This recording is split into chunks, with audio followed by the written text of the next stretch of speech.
রাজকীয় pre wedding shoot, বিলাসবহুল destination ওয়েডিংয়ের জন্য বুক করা 17 কোটি টাকার প্রাসাদ, আর অতিথিদের আনার জন্য 2টি প্রাইভেট বিমান।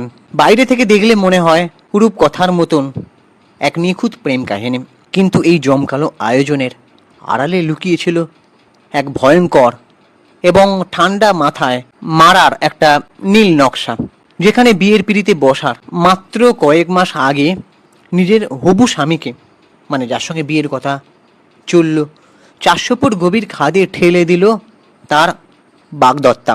কি ঘটেছিল মহারাষ্ট্রের পুনের ধনী ব্যবসায়ী কেতন আগারওয়ালের সাথে? কেন এক কোটিপতি প্রেমিকা ও তার প্রেমিক মিলে রচনা করলো এই নৃশংস নির্মম হত্যাকাণ্ড?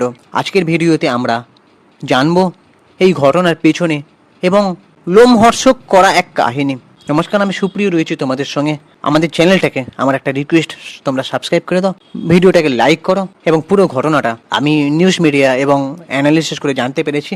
এছাড়া এই ঘটনাটার মাধ্যমে আমরা ঠিক কী শিক্ষা পেলাম, বাস্তব জীবনে আমাদের ঠিক কেমনভাবে চলা উচিত, বা আমরা কাকে কিভাবে ঠিক বিশ্বাস করব, সেটা নিয়ে একটা আমার নিজস্ব মতামত। এবং এই অ্যানালিসিস ভিডিওটা আমি ভিডিও শুরুতে একটা ডিসক্লেমার দিয়ে দিই যে এই ভিডিও শুধুমাত্র এডুকেশনাল পারপোজ এবং নিউজ মিডিয়ার উপর ভিত্তি করে বানানো। আমাদের চ্যানেল এই ঘটনাটা কোনো সত্যটা যাচাই করেনি বা ইনভেস্টিগেশন করেনি, পুরোটাই এডুকেশনাল পারপোজ এবং নিউজ মিডিয়ার উপর ভিত্তি করে এবং নিজস্ব মতামতের উপর বানানো ভিডিওটা। ঠিক কী শিক্ষা পেলাম সেটা নিয়ে আসল আমি মূল আলোচনার জন্যই ভিডিওটা বানানো।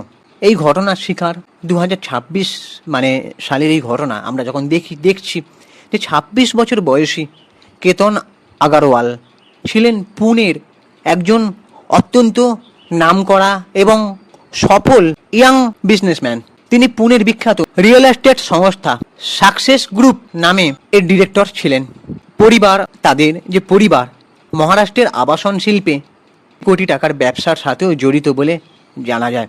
এই যে আগারওয়াল বা এই যে হিন্দুস্তানি বড় ব্যবসায়ীরা, এনারা কিন্তু আমরা একটা জিনিস এনাদের মধ্যে দেখেছি যে এনারা মানে অল্প বয়স থেকে ব্যবসায় নিয়ে কঠোর মনোনিবেশ করতে ভালোবাসেন। মানে তারা তাদের বুদ্ধিমত্তা দিয়ে, এবং বলতে গেলে অনেকেরই এই সব ধনী পরিবারের লোকেরা তাদের বংশ পরম্পরায় ব্যবসাটা নিয়ে থাকতে ভালোবাসেন ছোট থেকে, বা বড় করার সাথে বাবা মা সেই ব্যবসায়িক বুদ্ধি দিয়েই তাদেরকে বড় করেন বলতে গেলে।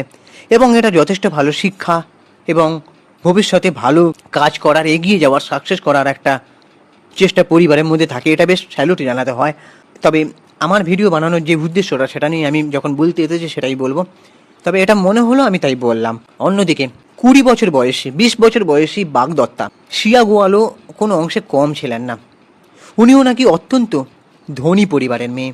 পুনের বিপ ওয়েবাড়ি এলাকার অত্যন্ত ধনী এক ব্যবসায়ী পরিবারে বড় হয়েছেন শিয়া, এবং তার বাবার একটা বিশাল ড্রাই ফ্রুটসের ব্যবসা রয়েছে, ড্রাই ফ্রুটস কর্পোরেশন ব্যবসা রয়েছে। এই যে ঘটনা নির্মম, আমি আর বলছি না, উচ্চারণ করতে চাই না, তবে এই যে ঘটনাটা ঘটলো তার ঘটনার অন্য চরিত্র শিয়ার প্রেমিক 22 বছর বয়সে চেতন চৌধুরী। চেতনের পরিবারও পুনেতে বড় ব্যবসার সাথে জড়িত, মানে সবাই ধনী, এবং তারা শিয়া গোয়ালের বাবার ব্যবসায়িক সার্কেলের মানুষই ছিলেন। অর্থাৎ 3টি পরিবারই ছিল পুনের প্রথম সারির কোটিপতি এবং প্রভাবশালী ব্যবসায়ী ঘরানা। কেউ হয়তো কম বেশি ধনী হতে পারে, কিন্তু সবাই বলতে গেলে বড় বড় ব্যবসাদার এবং ধনী পরিবার। ঠিক কি হয়েছিল? এদের কি বিয়ে হয়েছিল, নাকি বিয়ের এত রাজকীয় খরচের পরিকল্পনা করা যে হয়েছিল? দেখো, আমরা যেটা জানতে পেরেছি যে অনেকের প্রশ্ন, এদের কি বিয়ে হয়েছিল নাকি এদের বিয়ে হয়নি। আর তবে 2026 সালের ফেব্রুয়ারি মাসে অত্যন্ত ধুমধাম করে তাদের আংটি বদল বা এঙ্গেজমেন্ট রিং সেরেমনি নামে অনুষ্ঠান হয়েছিল। আগামী নভেম্বর মাসে রাজস্থানের উদয়পুরের একটি রাজকীয় প্রাসাদে তাদের বিয়ের তারিখ চূড়ান্ত করা হয়েছিল, এবং হোটেল বুকিংও প্রায় সম্পন্ন হয়ে গিয়েছিল বলে জানা যায়। এই বিয়ের বাজেট শুনলে আপনার চোখ কপালে উঠবে, যেটা আমরা অ্যানালিসিসের মধ্যে জানতে পারছি বিভিন্ন নিউজ মিডিয়ার তথ্য অনুযায়ী। বিয়েতে প্রায় নাকি 14 থেকে 17 কোটি টাকা খরচ করার পরিকল্পনা ছিল দুই পরিবারে। শুধু তাই নয়, বিয়ের উপহার হিসেবে হবু দম্পতির জন্য কেনা হয়েছিল 3 কোটি টাকার একটি লাক্সারি মার্সিডিস মেব্যাচ গাড়ি। আর মুম্বাই ও পুনে থেকে ভিআইপি আত্মীয়দের উদয়পুরে নিয়ে যাওয়ার জন্য 2টি চার্টার্ড বিমান বা প্রাইভেট ফ্লাইট বুকিং করা হয়েছিল বলে জানা যায়। কিন্তু এই কোটি টাকার রাজকীয় বিয়ের স্বপ্ন নিমেষেই ছাড়খাড় হয়ে গেল। তবে শ্রিয়া গোয়াল এই বিয়েতে মানে এবার আমি আলোচনা করব যে এই যে পরিকল্পনাটা এবং মোটিভ, এই যে ফেলে দেওয়ার পরিকল্পনাটা, শ্রিয়া গোয়াল এই বিয়েতে রাজি ছিলেন না। কারণ বিগত 1 বছর ধরে নাকি তার চেতন চৌধুরীর সঙ্গে প্রেমের সম্পর্ক ছিল বলে জানা যাচ্ছে এখন। কিন্তু পারিবারিক সম্মানের ভয়ে শ্রিয়া বিয়ে ভাঙতে পারছিলেন না, যেটা আমরা সিনেমায় দেখে থাকি আর কি। মানে ধনী পরিবারের সন্তান, বাবা মাকে কি বলবো, তাদের যদি কোনো মানে কি বলবো ব্যবসায়িক সম্মান যদি নষ্ট হয়, বা বুঝতেই পারছো মান সম্মান নিয়ে মানে ভয়ে বলতে পারে না, ঠিক সেটা আমরা বাস্তবেও দিয়ে গেলাম। আমরা ভাবতাম হয়তো এরম বাস্তবে হয় না, সিনেমাতেই হয়ে থাকে, যে বাবা মাকে বিয়ের কথা অস্পরে বলতে পারছে না বা প্রেমের কথা সম্পর্কের কথা বলতে পারছে না, তাই চাপে পড়ে বিয়ে মেনে নিচ্ছে। এটা আমরা বাস্তবে এখন দেখছি 2026 সালে দাঁড়িয়ে। যাই হোক, তাই তিনি কেতনকে নাকি চিরতরে সরিয়ে দেওয়ার সিদ্ধান্ত নিয়েছিলেন। তবে একটা প্রশ্ন থেকে যায়, বাবা মাকে বলতে পারছে না, যেটা আমরা 90 সালের সিনেমাতেও দেখেছি, এখন 2026 সালে দেখছি। তবে বিয়ে করতে চাই না বলে যে একটা মানুষকে সরিয়ে দেওয়ার পরিকল্পনা করাটা কতটা নৈতিকতার বিচার, সেটা জানতে বড্ড ইচ্ছা করে। গত 18ই জুন শ্রিয়া নিজের জন্মদিনের ছুতো কেতনকে নাকি পুনের লোহারগড় দুর্গে ট্রেকিংয়ের জন্য ডেকে নিয়ে গেছিলেন। সেখানে ছবি তোলার জন্য পোস্ট দেওয়ার সময় কেতনকে প্রায় 400 ফুট গভীর খাদে ধাক্কা দিয়ে ফেলে দেওয়া হয়। প্রথমে শ্রিয়া একে দুর্ঘটনা বলে চালিয়ে দেন, চেষ্টা করেন চালিয়ে দেওয়ার, এবং সোশ্যাল মিডিয়ায় কেতনের জন্য কান্নাকাটির একটা পোস্টও করেন। তবে আমরা যেমন বিভিন্ন বাস্তব ঘটনা, বিভিন্ন অভিজ্ঞতার মাধ্যমে, এই যেমন আমি 34 বছরের অভিজ্ঞতার মাধ্যমে এতটুকুই অর্জন করেছি যে পাপ করলে কখনো পার পাওয়া যায় না। দেখুন, ওপরওয়ালা বিচার করবে সেটা পরের বিষয়, তদন্ত করলে কিন্তু তোমার নাম আসবে।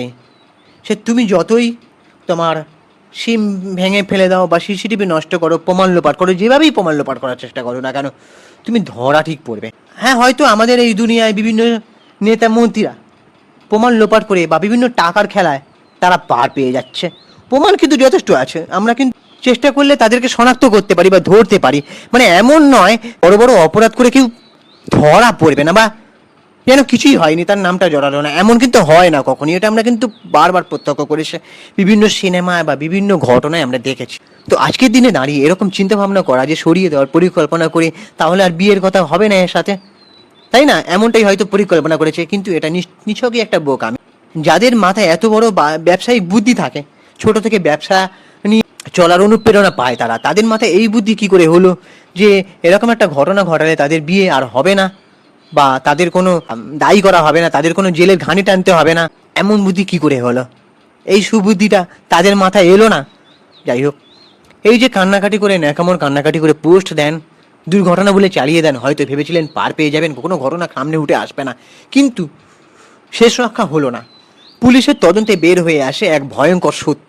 সিসিটিভি ফুটেজে কি দেখা যায়, ঘটনার সময় দুর্গের কাছাকাছি হুডি পরা এক রহস্যময় যুবক নাকি ঘোরাঘুরি করছিল, যে আর কেউ নয়, শ্রিয়ার প্রেমিক চেতন চৌধুরী। পুলিশি ঘেরায় শ্রিয়া এবং চেতন দুজনেই স্বীকার করেন যে তারা পরিকল্পনা করেই কেতনকে পাহাড় থেকে ফেলে সরিয়ে দেওয়ার চেষ্টা করেছে। পুলিশ তদন্তে আরও জানতে পারেন, এর আগেও শ্রিয়া বালি ভ্রমণের টিকিট বাতিল করতে কেতনের পাসপোর্ট ছিঁড়ে ফেলেছে, এবং 4 দিন আগেও তাকে একবার সরিয়ে দেওয়ার চেষ্টা করা হয়েছিল। টাকা পয়সা বড় অদ্ভুত জিনিস।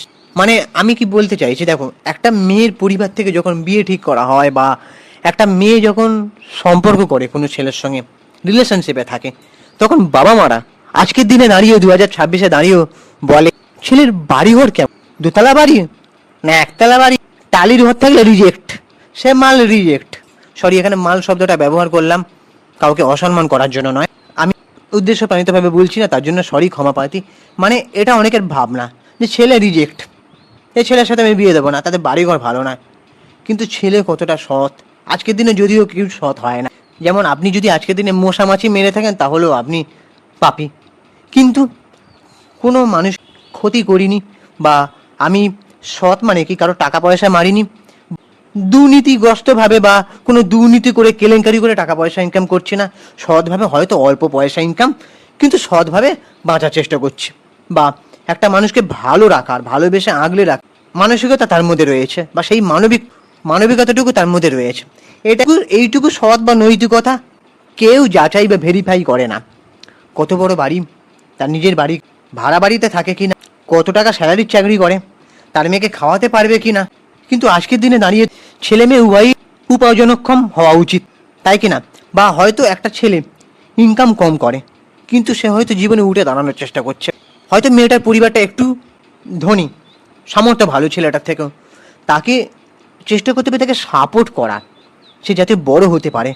আর তার ওয়াইফ ভালোবেসে পাশে থেকে তাকে বড় হওয়ার জন্য পাশে থাকতে হবে, সাপোর্ট করতে হবে, ভালোবাসা আগলে রাখতে হবে, যে তার মধ্যে যেন কোনো রকম ডিপ্রেশন টেনশন যেন না আসে। ভালোবেসে সেই টেনশন দূর করে দিতে হবে, ঠাকুরের কাছে প্রার্থনা করতে হবে, এটাই বলা। কিন্তু আজকের দিনে দাঁড়িয়ে টাকা পয়সা, লোক দেখানো, আভিজাত্য, অহংকার এগুলো চলে। আর সেটার জন্য কিভাবে মানুষের একটা বিবেককে ধ্বংস করে দিতে পারে এই ঘটনা তার জলজ্যান্ত প্রমাণ। শিয়া ও চেতন দুজনেই জেলের গারদের পেছনে রয়েছেন। কোটি কোটি সম্পত্তি থাকা সত্ত্বেও আজ তারা খুনি হিসাবে সমাজের কাছে চিহ্নিত। এই যে যারা বাবা মারা বলেন, হয়তো ভাবেন যে যদি তাদের অনেক বড় বাড়ি, লাখ লাখ টাকা স্যালারির চাকরি থাকে বা বিজনেস থাকে তাহলেই ভালো। এই ঘটনা তার থেকে প্রমাণ হয়ে গেছে। কোটি কোটি টাকার বড় বড় ব্যবসায়ী, সেলিব্রিটিদেরও হার মানাবে। সেলিব্রিটিদের কাছে এদের টাকা পয়সা আরও বেশি, কিন্তু তাও সুখী হলো না। এখানেই মানবিকতার প্রশ্নটা জাগে। এইখানেই বলছি, প্রত্যেকটা বাবা মায়ের এখন সময় এসেছে ভেরিফাই করা যে মানুষটা কতটা সৎ। আপনি যদি মানুষটা মানবিক হয় না, মানুষটা ভালো হয় না, আপনি তাকে ঘর জামাই করেও রেখে দিতে পারেন। পাশাপাশি তার বাবা মাকে খেয়াল রাখতে হবে, বা হয়তো হতে পারে তার বাবা মা নেই, আপনি ঘর জামাই করে রাখতেই পারেন। লোকে কি বলবে না বলবে সম্মানের ভয়ে আপনি বললেন না ছেলের বাড়িঘর নেই, প্রথমে এক ধাক্কায় রিজেক্ট করে দিলেন। আপনার মেয়ে আপনার সেই ছেলেকে খুব ভালোবাসে, আপনি জোর করে বিয়ে দিলেন, মেয়ে সুখী হলো না, কি হয়তো পরিস্থিতির চাপে মানিয়ে নিল, কিন্তু ছেলেটার জীবন নষ্ট হলো। আর আপনি বিবেকের কাছে হেরে গেলেন।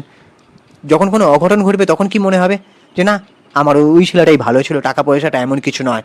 দেখুন, সব কিছুই না আপনাদের ব্যালেন্স করে চলতে হবে। টাকা পয়সা দরকার সংসার চালানোর জন্য, কিন্তু তেমনই ভালোবাসা, বিবেকবোধ, মানবিকতাটুকুও দরকার, যে আপনার মেয়েকে আগলে ভালোবেসে আগলে রাখতে পারবে, খেয়াল রাখতে পারবে। আবার এতটাই টাকা পয়সা বা বড় বড় ব্যবসা দেখে, বাড়ি গাড়ি দেখে বিয়ে দেবেন না যেখানে আপনার মেয়ের খেয়ালটুকু রাখতে আপনার জামাই ভুলে যায়। ঠিক বললাম কি না? যদি ঠিক বলে থাকি তাহলে কমেন্ট করে জানাতে পারো। আর সন্তানদের সাথে বাবা মায়ের সম্পর্ক এতটাও দূরত্বপূর্ণ হওয়া উচিত নয় আজকের দিনে দাঁড়িয়ে, যে সন্তান নিজের মনের কথাটুকু বলতে ভয়। যে বিয়েতে সম্মতি দেওয়ার আগে তরুণ তরুণীদের স্পষ্ট মতামত নেওয়া, কোনো চাপ সৃষ্টি না করা অত্যন্ত জরুরি। কিন্তু এখানে একটা জিনিস দেখলাম, যে যেখানে সেই মেয়ে বলতে পারতো যে আমার ছেলেকে পছন্দ নয়, তার জন্য এমন একটা পরিকল্পনা মাফিক ধিক্কারজনক ঘটনা। তো সামাজিক সম্মানহানি এবং জীবন চলে গেলে তা কোনোদিন আর ফিরে পাবে না। সামাজিক সম্মানহানি আর জীবন চলে যাওয়ার মধ্যে আকাশ পাতাল তফাৎ। তো এই ভিডিওর মাধ্যমে আমরা শিক্ষা পাই আরও, যে অন্ধ আবেগ আর মোহের বশে যখন মানুষ সঠিক ও ভুলের পার্থক্য ভুলে যায়, তখন যে অপরাধ জগতের অতলে এসে তলিয়ে যায়। মানুষের বোঝা উচিত কোনো সম্পর্কেই অন্য কারো রক্তের ওপর ভিত্তি করে টিকে থাকতে পারে, আর অপরাধের শেষ পরিণতি সবসময় ধ্বংসাত্মক। এটা মনে রাখতে হবে। আমাদের সমাজ প্রায়শই টাকা, ব্যাংক ব্যালেন্স এবং বাহ্যিক অভিজাত্য থেকে মানুষের চরিত্র বিচার করে, কিন্তু এই ঘটনা প্রমাণ করে যে বড় বড় গাড়ি, দামি পোশাকের আড়ালেও একজন নৃশংস অপরাধী লুকিয়ে থাকতে পারে। মানুষের অর্থনৈতিক অবস্থান দেখে নয়, সততা, মানসিক সুস্থতা ও নৈতিকতা, মূল্যবোধ দেখে তাকে বিচার করা উচিত। এবার বাকি তোমাদের কি ওপিনিয়ন তোমরা অবশ্যই কমেন্ট করে জানাতে পারো। আমাদের ইউটিউব চ্যানেলটাকে সাবস্ক্রাইব করে দাও, ভিডিওটাকে লাইক করো এবং জানাও কি মতামত।